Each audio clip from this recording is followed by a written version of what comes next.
China and the United States achieved substantial progress in the latest round of trade talks in Washington.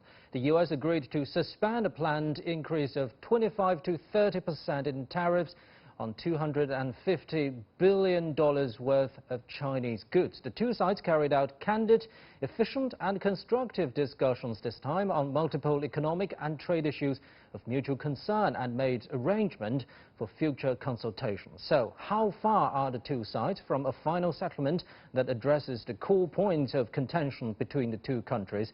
To discuss this and more, I'm joined in the studio by Dr. Zhao Hai, a research fellow with the Chinese Academy of Social Sciences, and Professor Paul Gillis from Peking University. That's our topic. This is Dialogue. I'm Pan Deng.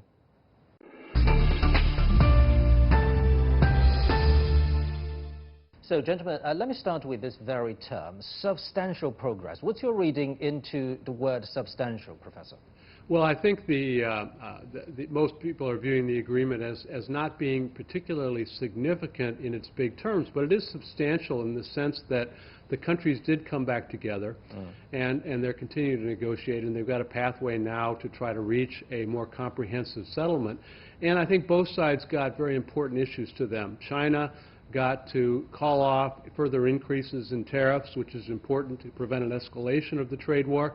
And from the U.S. side, Donald Trump got a commitment to be able to have China buy many more agricultural products, which is very important to his base. So you're very sure that this is much more than a kind of consensus, and it will be reflected in reality very soon? Well, I'm hopeful that we will, as we start to see details, that we will start to see significant agricultural exports from the United States, and then great progress being made in negotiations on the more substantive issues that were pushed off to the second round of negotiations. What's your take on this, Doctor? Well, there's two words in this, right? Substantial and also progress. On the U.S. side, President Trump said it's a deal. But on the Chinese side, we're more cautious because so far it's not on the paper and the terms are not stated. So we're still saying this is as a progress, not a final deal. But it's also reflected to the reality, which is we did have achieved some kind of substantial progress, which means that in the most contentious area that between U.S. and China, they decided to put that aside and more focused on the agreement that they can achieve. For instance, in the tech and also financial opening up, in agricultural purchase, and also on currency. So I think in many ways, the two sides decided to focus on progress and trust each other on the items on the table that they can agree upon, and leave the other more difficult stuff for the future negotiations. And you're thinking that the future negotiations will touch upon other issues based on their level of difficulty. Is that what you're saying? Yes, and also remember, now we don't have strategic trust between the two countries, and sometimes even if you reach a deal, for instance, we've seen this story before, it's like a deja vu. Something happened and we expect agreement, but then it falls apart before they can reach that final goal. So now the important thing is to build trust and build step by step, by having a track record that both sides can agree upon. So it's making a lot of sense to put the most difficult item at the back burner and reserve it for the final negotiations while focus on the things that they can agree upon. So talking about building trust, what do you make of the U.S. tactic of maximum pressure? Because we know that right before this round of trade negotiations, the United States has put more Chinese enterprises on its so-called entity list. Exactly right. I think Trump is under pressure from Congress and from U.S. domestic politics to put more pressure on China. But then over the weekend, by Monday, they came out with another message from the White House, which is to pretty much relax the export ban on Huawei. So they decided to give more export license to U.S. companies. So this, you can see that we received a mixed message from the White House, but finally I think Trump decided that to reach a deal at this point is probably more important than the other things. Let's talk about this specific area, agriculture. Doctor, what's your reading into the information coming out so far? Because you just mentioned it's not on paper yet. Yeah, well, the thing is, so far, since last year and also the first 9 months of this year, China has reduced import of agricultural products from the United States. And now, even if you made up for the loss, that's already like $8 billion US. And then you can increase that to 40 to 50 probably in 2 years. And so far, we don't know the term of the overall agriculture purchase. So if that's a 2-year term, then you can definitely fulfill that. But in 1 year, I agree with the professor that it's almost impossible to get done, particularly for the next year. But overall, I think China's need for international food importation is there. And increasing import from the U.S. is definitely a reality. It's just about how much, and how much can the U.S. really supply from its domestic market. So I got this report from Xinhua, China's official news agency. Of course, agriculture is the starter, and also it mentions intellectual property rights protection was discussed in this context of substantial progress. What specific aspects could be in that discussion, Doctor? Well, there are a lot of things. Number one is about intellectual property protection, and China has already improving on that, setting up intellectual property courts and also revising domestic laws. And also on tech transfer, China will reduce the requirement for joint ventures and also allowing sole ownership for foreign companies. So China has made a lot of progress, and that made easy for the two parties to talk about these issues. So what's your take on this IPR protection, Professor? Well, I think China has improved its intellectual property rights protection. One of the problems that has been pointed out is that many times when companies entered into joint ventures, they end up transferring the technology to their joint venture partner, either because they're using it in the business and everybody can see it, and they use it, or because the local government has been requiring them to actually transfer the legal rights to the technology into the joint venture. And China's been taking measures to fix that, getting rid of the joint venture requirement for certain industries will help. The automotive industry, for example, has required joint ventures. Now China's going to allow wholly owned companies to operate. Tesla plans to have a wholly owned car manufacturing facility in China. But the other car companies have said they like their joint ventures and they want to stay with them. So that will not be falling into the category of forced tech transfer. It's pure business, right? Well, that's what many of the companies have said, is we're really not forced to transfer our technology. We do it because that's what we have. And that's the reason, that's what we bring to a joint venture, is the ability to use technology.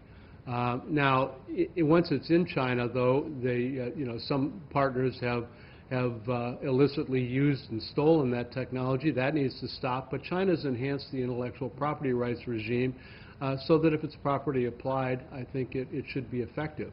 And it can always be improved, and as it can in all countries. And I'm sure that those are some of the steps that will take place.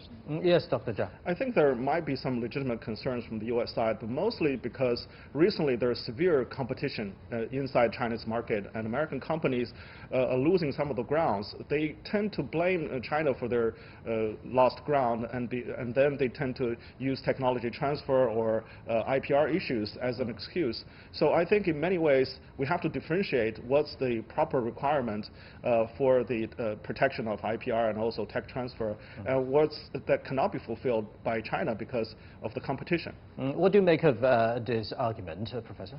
Well, yeah, I mean, certainly the market in China has gotten highly competitive, and Chinese companies have gotten more competent, which is one of the concerns. And China now has the largest number of patent applications in the world. So China's gone from where 20 years ago we thought China could not innovate. China's now the leading innovator.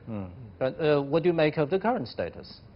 Well, I think the current status is that there's still advanced technologies in many parts of the world that China needs.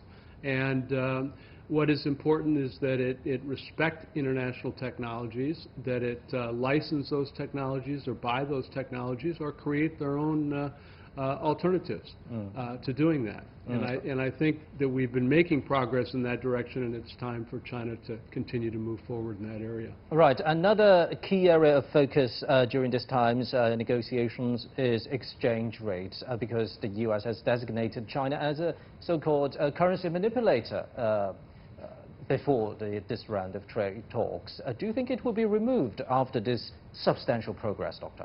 I think China shouldn't be named a currency manipulator in the first place.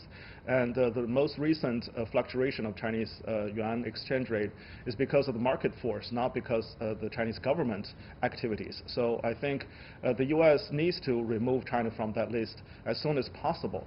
On the other hand, actually China and the U.S. has reached some kind of currency agreement as early as this February. So that's why currency issue has been taken off the list of negotiations for almost more than half a year.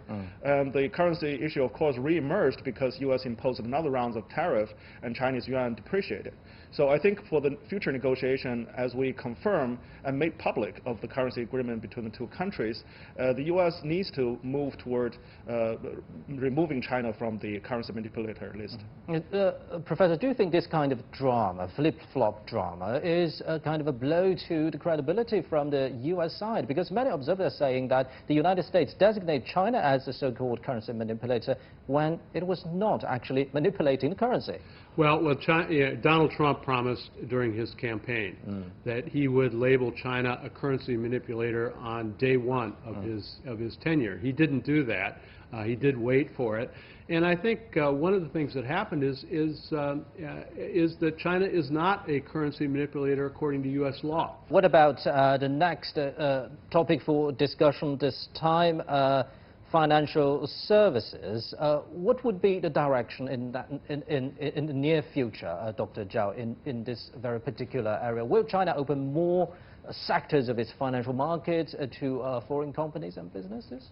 In the past year, China has already made a lot of statements about opening up its financial sector. The Central Bank of China and also the SEC has a lot of new regulations on how to open up and a timeline of how to open up, particularly for the next year, 2020.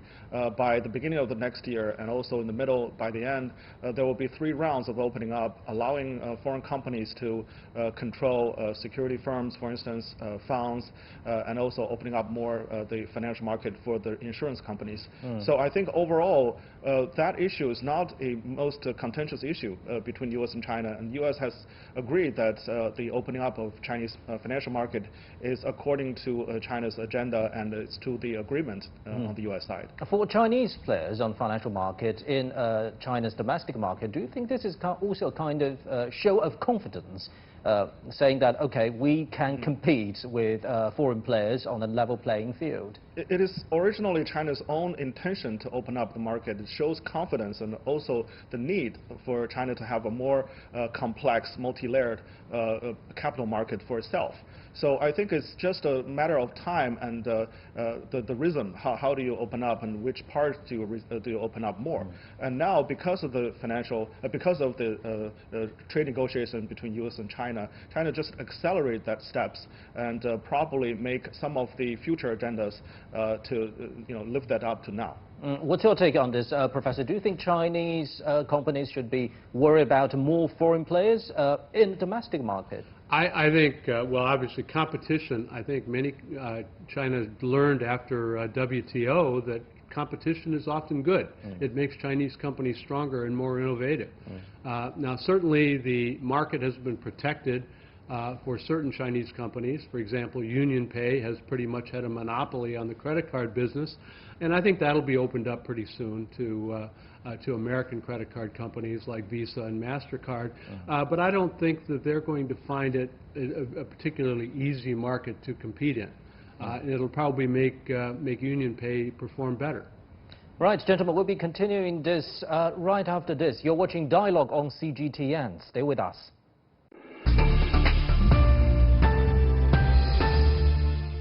Gentlemen, let's continue our discussion on China-US trade talks. But now let's focus on China a little bit more, because the Chinese leadership has been emphasizing that whatever the outside pressure or challenge is, one key approach is to do China's own things right. So in that context, Dr. Zhao, what do you think of the diversification of China's total trade structure? Because let me refer you to the just released trade figures from China. It was released on Monday, and trade with economies related to the Belt and Road Initiative totaled 6.65 trillion yuan, accounting for almost 29% of China's total trade volume. What do you make of this momentum?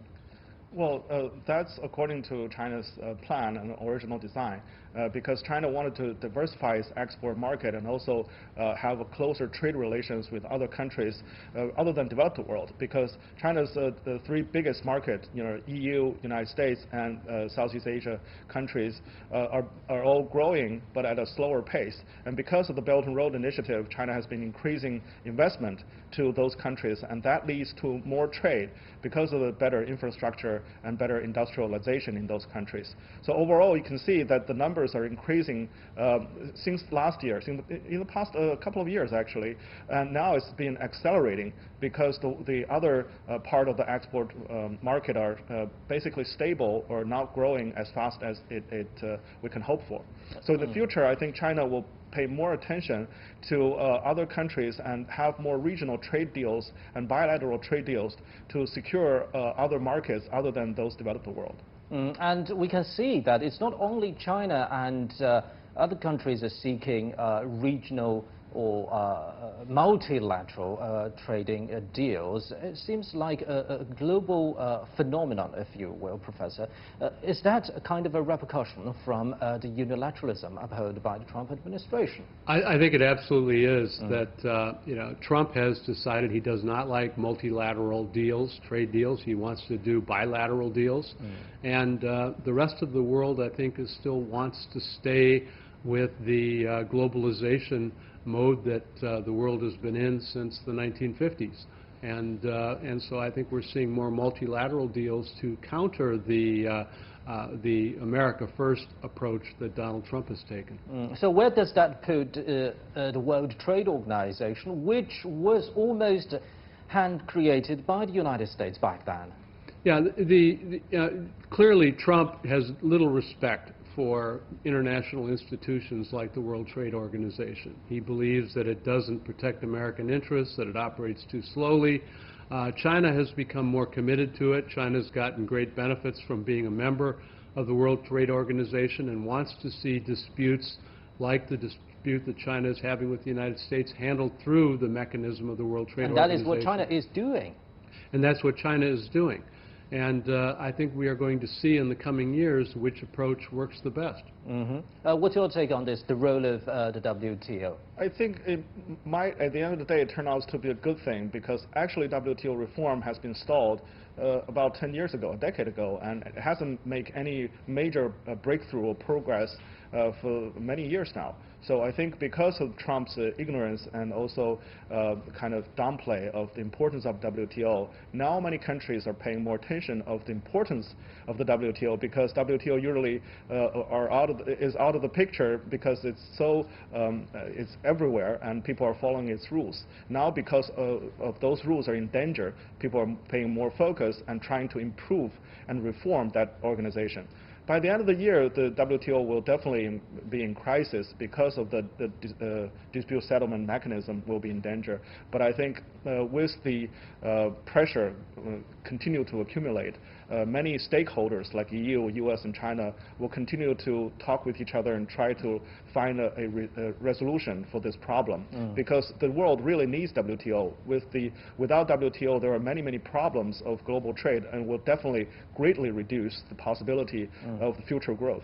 But let's also remember that the United States is in trade war with the EU, with China, with Japan, with India, and we don't see a sign of easing of this kind of rise of unilateralism mentality from the Trump administration. Do you think that will fall behind the priority of dealing with bilateral and multilateral trade disputes first? Well, that's the tactics that Trump adopted previously, but now with more pressure, I think Trump himself and also the Trump administration is slightly changing. For instance, in this negotiation just finished between U.S. and China, the U.S. first time used the dispute settlement mechanism instead of enforcement or implementation mechanism. And that dispute settlement is a quote from the WTO rules. So I think that's one step further towards sort of respect the current rule and trying to reform instead of kicking that away sort of approach. So in the future, hopefully the U.S. will pick up and trying to make more concessions and trying to work with other partners closer and to solve this problem instead of just disregard and try to dissolve the WTO. I think after this brinkmanship or this kind of maximum pressure techniques used by the Trump administration, and because of the ongoing deterioration of global economy, the pressure is mounting, and the U.S. may make some changes in terms of WTO negotiations as well as bilateral talks with other countries. So do you think bilateral trade talks between U.S. and its counterparts, for example with China, with other major economies and allies, adds complexity to the reform of the WTO? I think it makes it more difficult to get things done with WTO. I think a lot of this is going to be in a holding pattern for the next year because Trump's up for re-election in just a little over a year. If he's either removed from office or he doesn't get re-elected, then I think we'll see a resurgence of multilateralism and an attempt to rebuild institutions like the WTO. And there may be a period of goodwill in there where the ability to reform the WTO could actually accelerate for a period of time. I think it's very crucial for you to mention the upcoming U.S. Elections. How much pressure is that for Trump at this very moment? He's under enormous pressure right now. His public poll ratings would indicate that he's not going to get reelected. He's got a credible impeachment trial coming up against him. And so he's in quite a lot of trouble, and that makes him cornered and a bit dangerous. And so he's likely to do deals, and it's a good time for China to press ahead against him because he really needs some wins. And so if you can find ways to give him a win, which doesn't actually work out to be a win, it's a good time to negotiate with Donald Trump. So trade-wise, Trump used to say that, okay, trade wars are easy to win, and he got this flip-flop tactics all over the whole process of trade negotiations. What's the vibe you've been getting from the U.S. business circle? Are they eagerly waiting for a settlement of the trade war between the world's two largest economies? Because let's remember, it's not only about trade, it's also about huge amounts of investment. The worst problem for business is uncertainty. If they knew what the rules were going to be going forward, then they can plan and make investments for the long term based on what they predict the results are going to be. But in the present situation where you've got very high tariffs and the possibility those tariffs could even be further escalated, and even threats as Trump has made that all American companies have to pull out of China, I mean, those are very unsettling to business. And I think every business right now is reevaluating its supply chain, trying to reduce its dependence on China, trying to have alternatives, but those are expensive and take a long time to put in place. And meanwhile, China has been vowing that the door to the outside world will only open much wider. So what do you make of the foreign investors' confidence in the Chinese market so far, Doctor? Well, actually, the foreign investments confidence maintained at the same level, or sometimes in some areas get even higher. That's because they see the direction China is moving, and because of the trade war, and even before that, because China has promised to move steadily towards more opening up, and also China has more statement about free trade zones throughout China. The investment has been attracted to come to China, but it should be higher. And because of what the professor pointed out, the uncertainty, some of the investment has not been landed. And hopefully, when this certainty is removed in the future, the investment will increase accordingly. But at this moment, from what I see, the readings from foreign media, the foreign companies remain cautious because they don't think that at this moment the tariff threat has been removed. And their prediction for next year's trade, the picture is still quite dim. So what do you make of the example mentioned by Professor earlier, Tesla, because it has set up its fully owned factory and operation in Shanghai? Do you think that's only a single case, or do you think it's kind of a hint to a trend to come? I think it's the beginning of the trend. And not only Tesla, but also remember the oil company ExxonMobil also has a large investment declared in China. And other U.S. companies see the opportunity that they will increase their investment in China because China's consumer market is still world #2 and growing. So the opportunity cannot be missed by U.S. companies. And I believe that more companies will take this advantage and the future opportunity to come to China. So talking about opening up, what do you make of China's efforts in increase its imports? Because let's remember, in about 1 month's time, the second China International Import-Expo will be held. So what do you make of top-level designs like the CIIE? Well, actually, if you look at the numbers, the average tariff from China on foreign goods are decreasing in the past 2 years. And the overall average Chinese tariff for foreign imports now is, I think, around 9%. With everything counted. So I think in the future this number will go even lower, and the CIIE is a very good window for other countries to come and see the potential of this market and take advantage of the decreasing of tariff and also non-tariff barriers to increase their export. The key here is that the other countries need to respect and give Chinese companies equal opportunity, because that way Chinese companies can invest more in other countries, and then with the investment and the trade opportunities, they can increase the potential of bilateral and even multilateral trade. So I think that's one of the keys for other countries to pay attention to. And another key concept I think we need to mention is the interdependence of countries, economies in a globalized world. For example, U.S. stocks has been fluctuating according to the whole process of China-U.S. trade negotiations. What do you make of this, Professor? Well, particularly in the tech sector. Our technology sector is developed globally on the basic philosophy that there are no borders, and that components come from all over. You look at an iPhone, and components come from 30 or 40 different countries. Designed in California, assembled in China. And that is facilitated by a tariff-free environment where goods can move freely between countries. And that has been challenged now with the trade war.